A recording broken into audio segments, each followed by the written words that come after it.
recovery and backup? So when you talk about disaster recovery, you're talking about bringing up your machines quickly. And when you talk about backups, you're talking about data retention.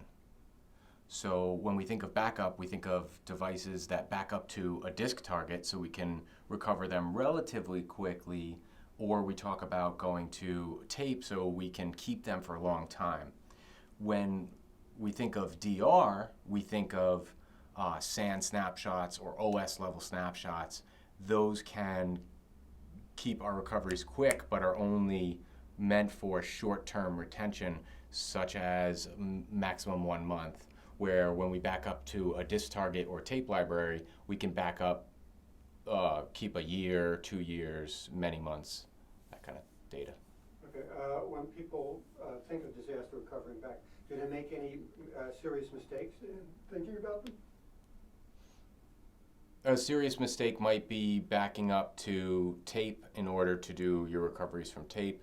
You're going to bring your systems up in 24 to 48 to 72 hours, where you could have them up in minutes if you're backing up to disk or using SAN level snapshots for your disaster recovery. What's the biggest challenge in implementing the two? I don't have an answer for that one. Okay, that's fine.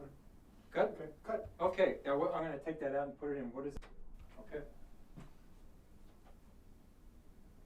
So when we think of snapshots versus backups, it's helpful to think of the short-term versus long-term uses of each technology. So at the shortest term, we should be using VMware level or Hyper-V level or operating system level Windows VSS snapshots. Those should be kept for 24 to 48 hours. They are for mitigating risk in a change control or something of that type.